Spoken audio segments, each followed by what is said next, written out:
Todd, stop with the bloviation. Okay. We have assembled the brain trust, such as it is, to discuss our findings from skiing on the skis that these companies came out with this last year, which are the same as the skis they will be selling next year in all cases. Is that correct? Yep. Nothing new coming? As far as we know. Sounds good to me. Sounds good to me. It's going to be interesting to see if Amy bothers to try to wedge a word in edgewise here, because Eastman and I are prolific talkers. And at the best of times, she's not, so we might need to kind of draw it out of her a little bit. Do you have anything to say, dear? Not yet. Todd's just and I'm stuck between you guys. Okay, Fischer skis. What's the impression of the skate skis this year? We should note Fischer 610 has been an evolutionary design project for a number of years with a couple of, we could call them disruptions. The introduction of the Speedmax design, their HM construction with the cold bonded base, was a really big change that took a few years to sugar out. And a much lesser, more recent change is the 3D sidewall, which does in fact make the ski feel a little edgier. But overall, the core construction and baseline shape of this ski has changed incrementally and minimally in the last 20, 30 years. When did they start doing these 610s? A long time ago. Yeah.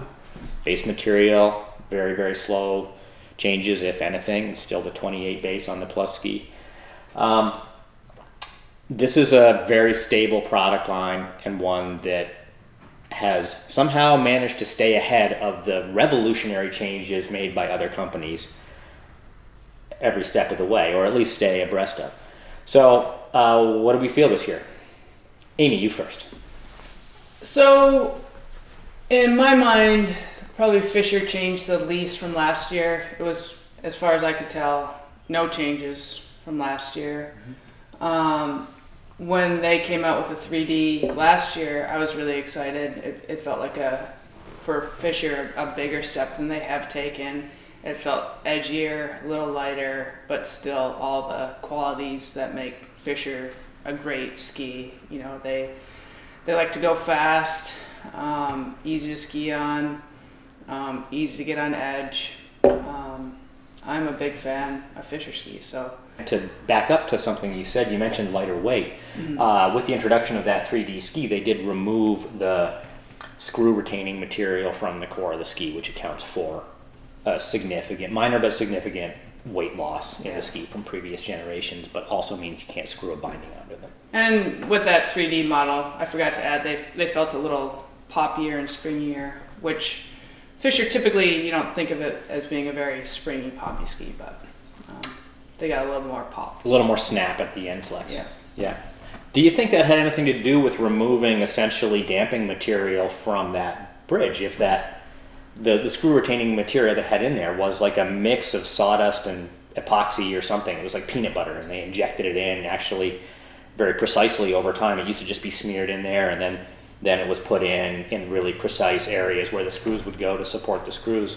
Otherwise, it's just the screws would go into voids in the core. But it must have affected the flex a little bit, because the skis do feel decidedly more elastic. Todd, you haven't spent a lot of time skiing on Fischer skis since you have worked for Madshus for the last long time. What did you think this year?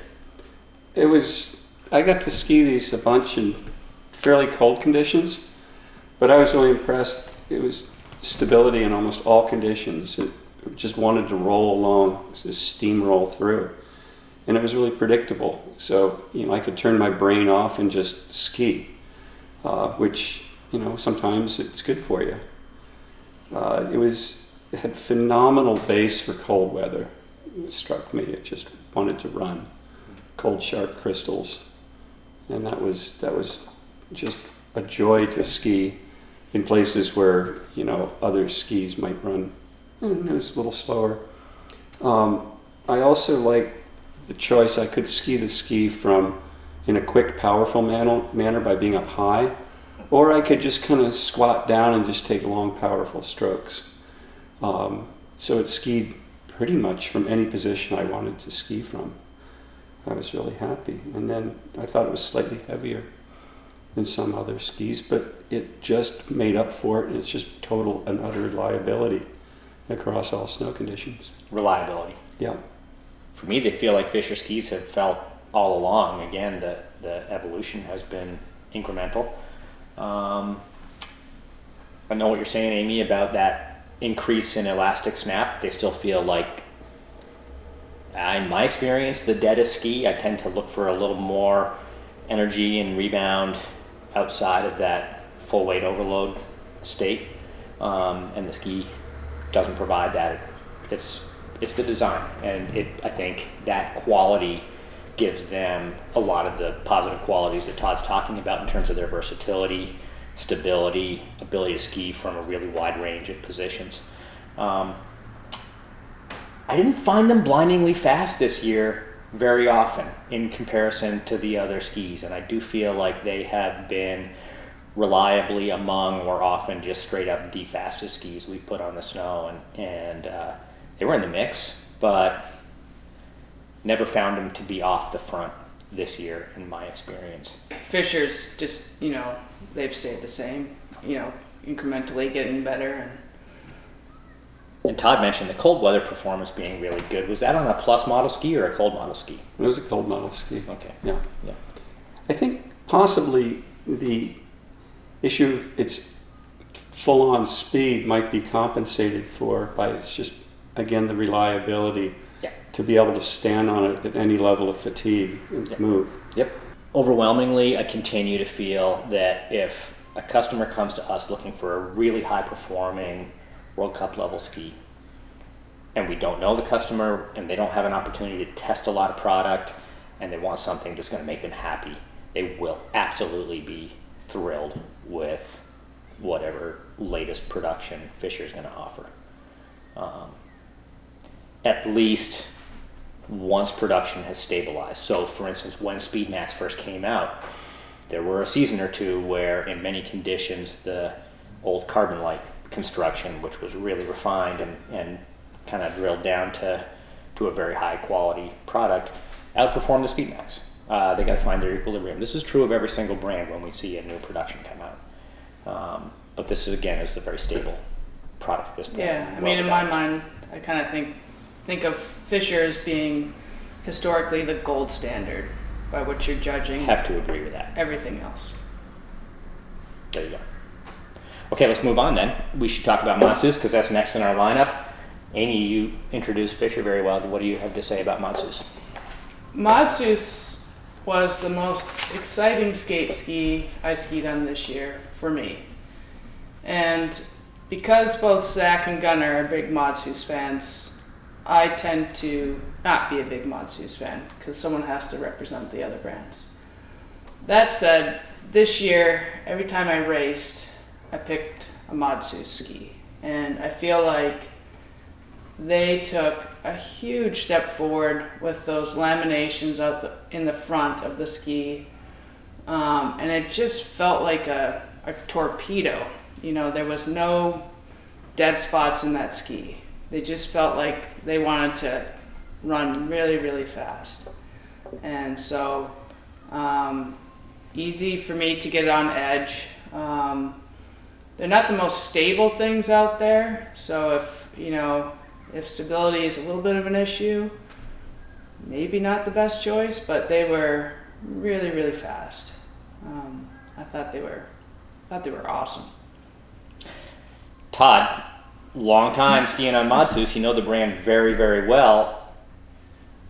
My sense from our conversations over the years that you might have struggled with these skis more than either Amy or myself. The new ones. Yeah. A bit. I was having fun skiing other brands for sure. Yeah. But then coming back to something that I was familiar with the development of the ski and stuff, I was impressed, but I felt like I needed to find the right ski for me in this. And I ended up preferring the F2s over the F3s.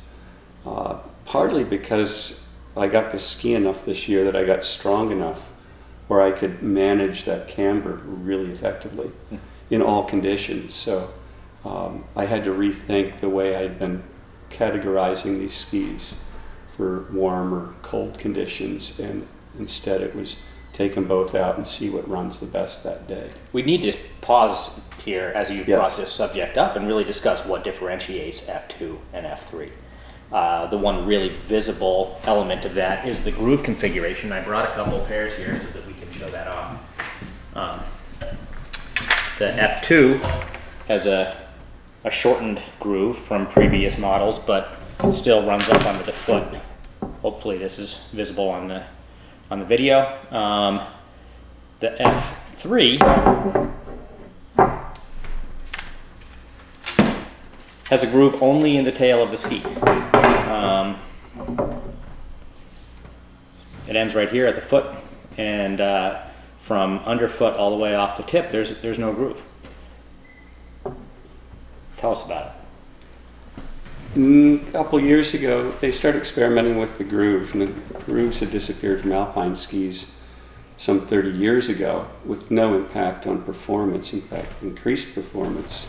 There was more base to work with for creating that slight film of water you might need in cold conditions, but allowed for a really clean edge-to-edge shift. Alpine skiing and skating are really similar in that they're basically edge-driven activities. So one of the reasons that they started to look at this edge configuration was that a lot of the elite skiers, particularly the guys, felt like the skis were capturing them on the snow. And when you look at a lot of elite guys, they tend to put the ski down really close to, if you will, the fall line or the direction of travel, and then kind of scooch it out at the end. Yeah. And that was kind of impossible to do with the groove that used to go way up close to the tip. Amy and I were there in Sungefjell when they ran the first tests of these multiple grooves, and there were skis with no grooves and every possible iteration in between. And it was interesting because we had very different responses on that snow on that day. I loved the short groove, and I think Amy didn't. I liked the one that went up to 3/4 of the way. Yeah. So what's your feeling at this point? How much does that groove define that F3 compared with the other differentiator, which is the camber, right? I don't notice the groove much, but the camber I notice a great deal. Mm-hmm. And the F2 has a longer wheelbase, essentially. Its contact points are further apart. So you can ski that ski with a fairly long stroke.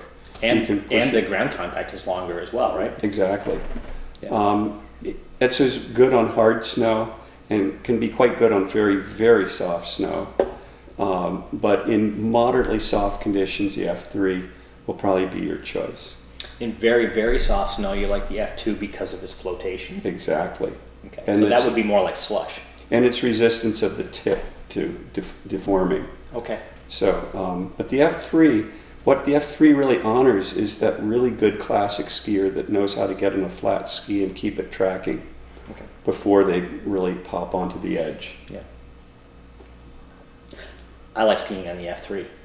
It's just so easy to go on at all speeds, mm-hmm. and I love the freedom of not having the groove up front.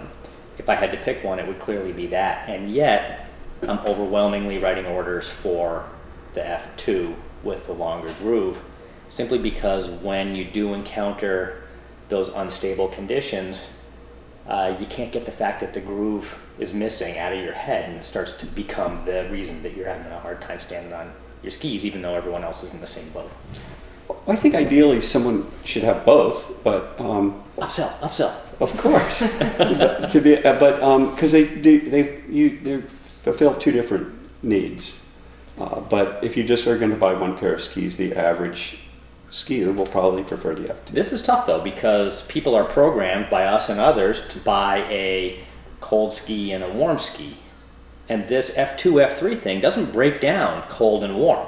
I mean, if you want a slush ski, I'm going to pick you an F2, and if you want a boilerplate man-made snow ski for cold, I'm picking you an F2. And if you want a fresh powder ski, we're going to have a conversation about the way you ski, how long you ride on the ski, etc. And it could go either way. I mean, what's your sense, Amy, from skiing them? Do you even differentiate them in your mind, or do you just like see red and go?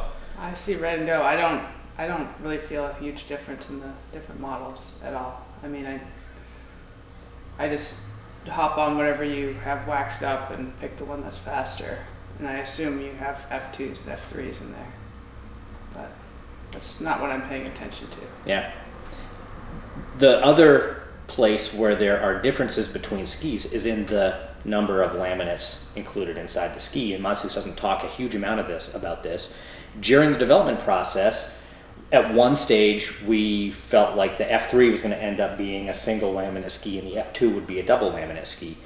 In the end, they ended up making both configurations with both laminate configurations and 2 weight ranges. So the lower weight range has a single laminate and the upper weight range has a double laminate. Overwhelmingly this year, racers and we favored the double laminate skis in all conditions with some exceptions. The little 182 skis that we set up for really cold that you skied up in Craftsbury that were ripping fast, Really those were good. single laminate skis. Okay.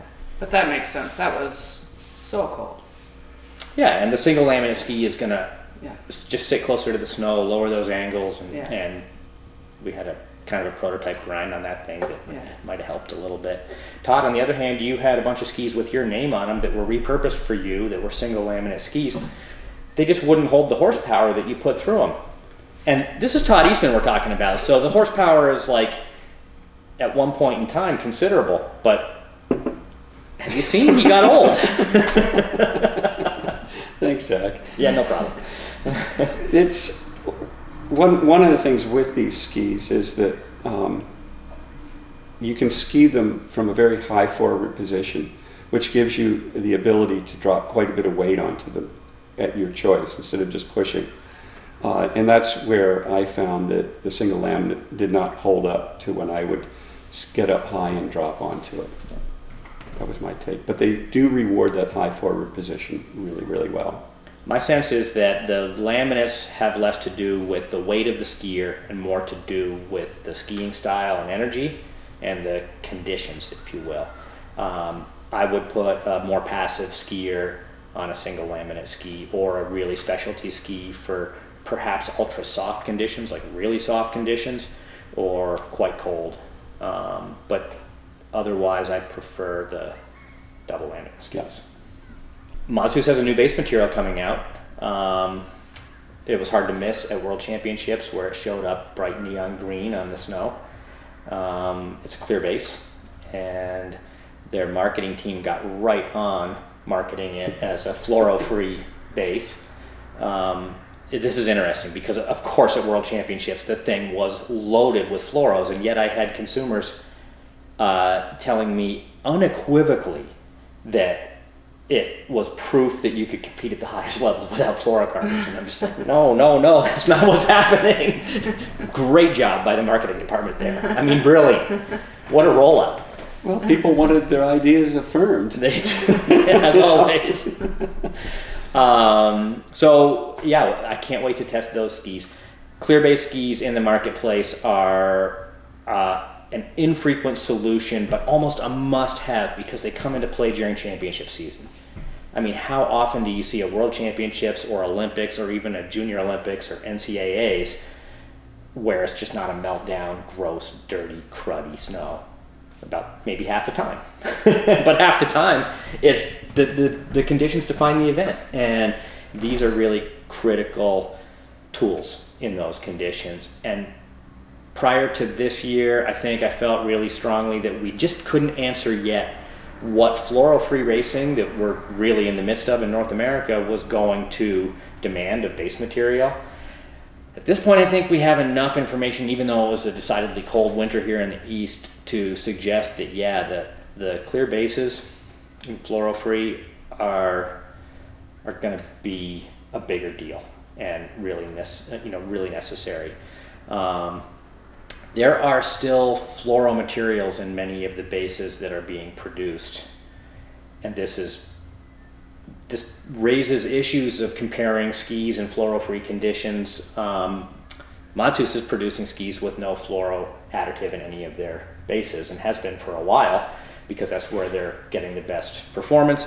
But one of the things we see is that when you're testing against other skis, they're very, very good when they're highly fluorinated, but in total fluoro-free conditions, some of the athletes and coaches we've spoken with have felt like, man, when it gets wet, I'm at a disadvantage on this ski. And I don't know if it's because of fluoro in the other base materials or if it's just the way the skis are built, but I do know that Madshus worked a long time to find this clear base. I spoke with Svein Ivar and Connor and Per Vik about this stuff. I don't even know how many times over the last few years because the demand was there from high-level racers. Like, we need a wet snow solution. And those guys promised that they were working on it, but they kept not coming out with the answer. And when they did, Svein Ivar was very satisfied that they had it right.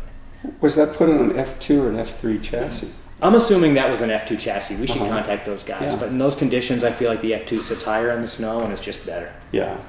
One of the things about clear bases in wet conditions is that it really changes the type of cambers we're looking for. With black base skis, we've really learned to spot the cambers that we want. Typically, we're talking about shorter contact zones, tip and tail splay. You got to get the angles about right, some brand specific considerations, maybe a double hit in the rear camber or something. But when we take those lessons learned over years of working with black base skis and we try to pick clear base skis with those characteristics, the range that they work in gets vanishingly small and they just basically don't get used. They kind of suck. The skis that do get used in clear base look like really neutral, almost cold cambers. Just normal looking winter skis with clear bases become super versatile and really good if the base material is up for the job.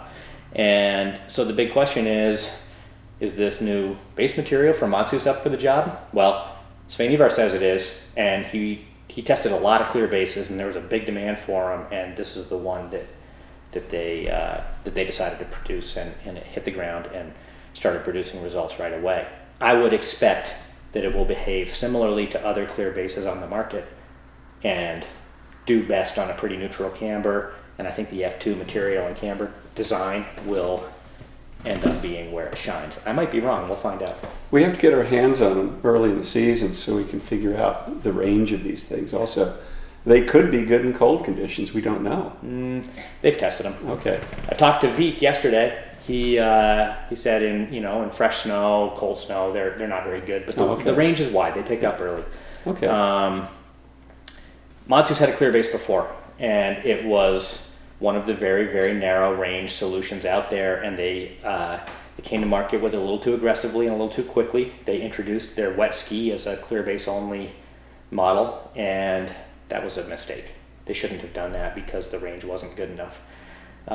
Interestingly, the wet base that they ran for a lot of years had so little graphite in it that it was functionally almost a clear base. Mm-hmm. But that doesn't satisfy the kids who want clear base skis for JOs or the Olympics, you know? And it was performing more universal. It wasn't offering the kind of advantage that we want to see from a clear base. And the indication is that this new base is going to do that.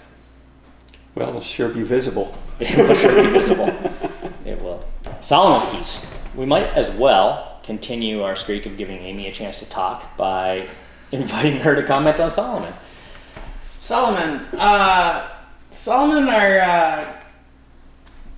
are really nice skate skis to ski on. They're nice and stable. They like to go in one direction right out the front. For me, with a bad knee, I have a harder time putting them on edge, especially when you use the S-Lab carbon boot on top of that, which just wants to go straight. But like, I love skiing on them, especially when it's icy. They're nice and stable.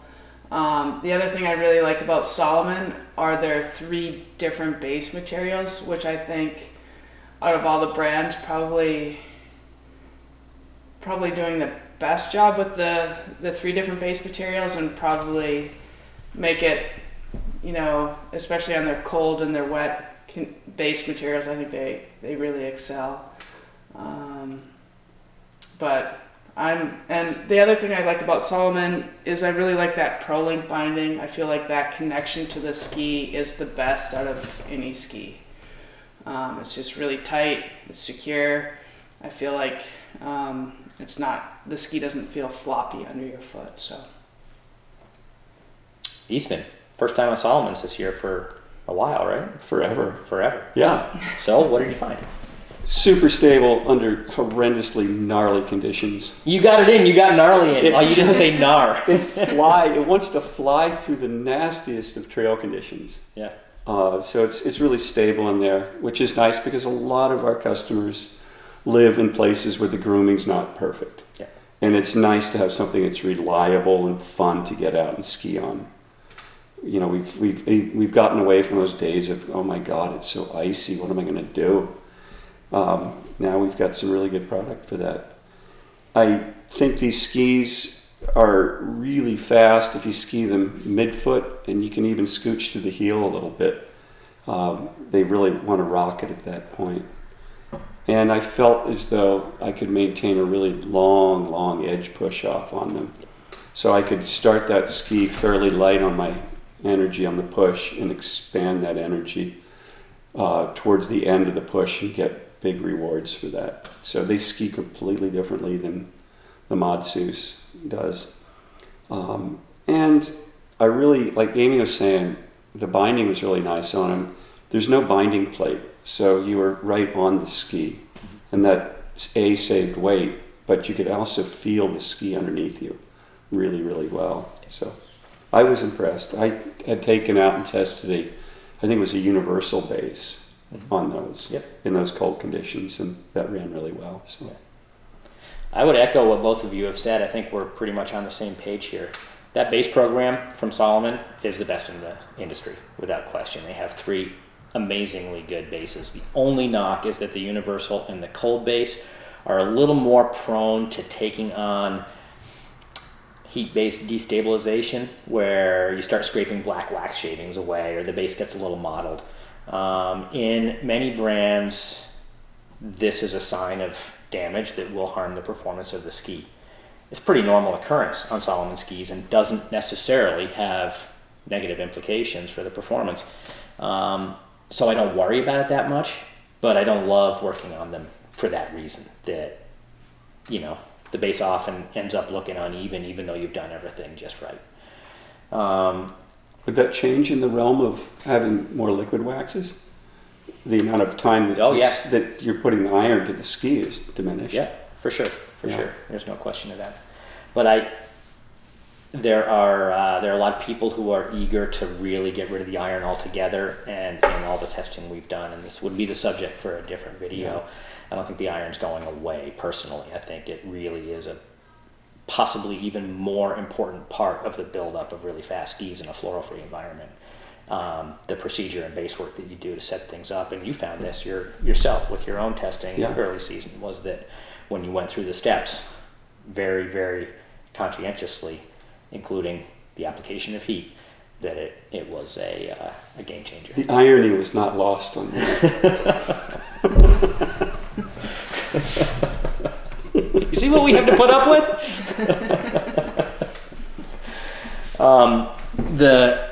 The clear base from Salomon, this is worth noting. Amy brought a couple down. This is one of the original 126 bases. There was one clear base that came out before this one, and it was quite bad. This is the one that showed up at following World Championships and was a game changer. Jessie Diggins was silver medal in the 10K on this. She used the same base at the Olympics.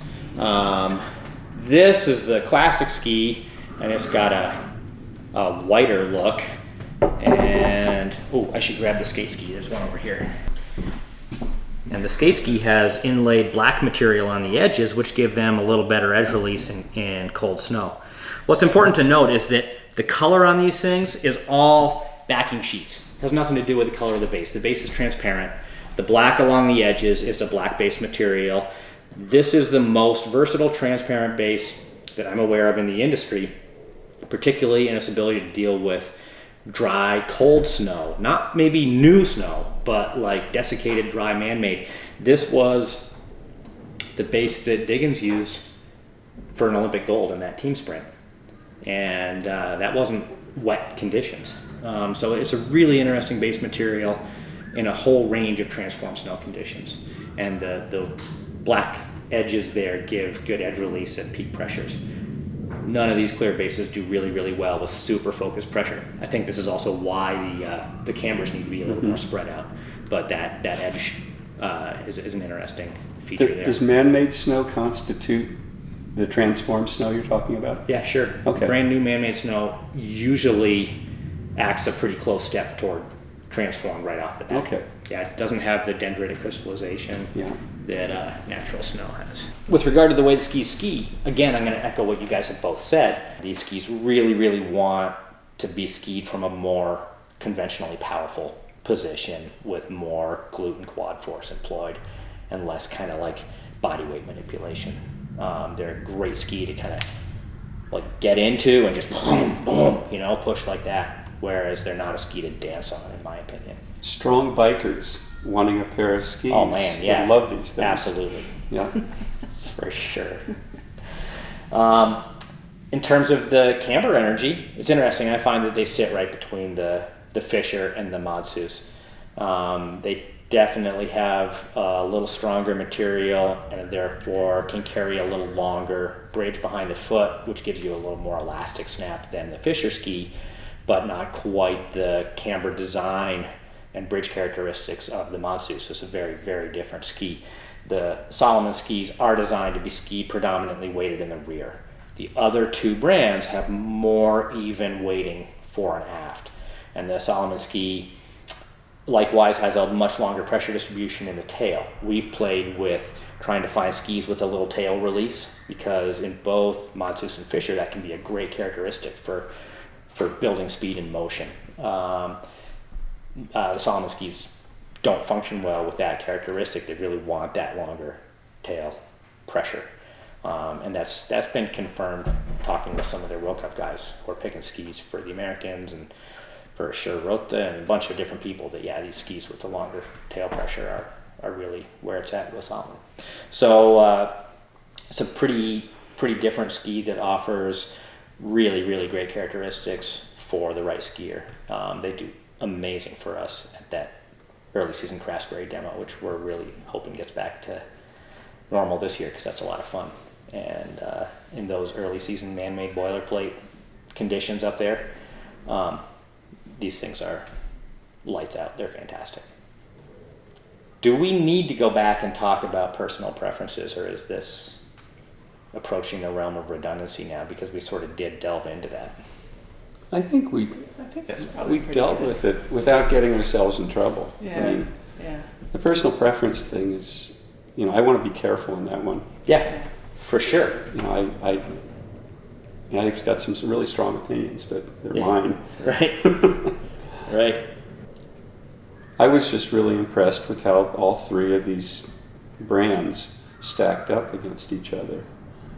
In terms of a time trial that I ran, a 6.5. Yeah, tell us the story about that because that was a great test. Well, I woke up, Zach gave me a pile of skis to test. Three universal skis, a Fischer, a Salomon, and Madshus. They all walk into a bar. No, actually, they all walked onto a ski trail. Matched is same grind, same wax preparation, selected for us to test together as universal skis. Yeah, so I went over and ran a 6.5K loop, timed each of them, and found that I finished within 20 seconds.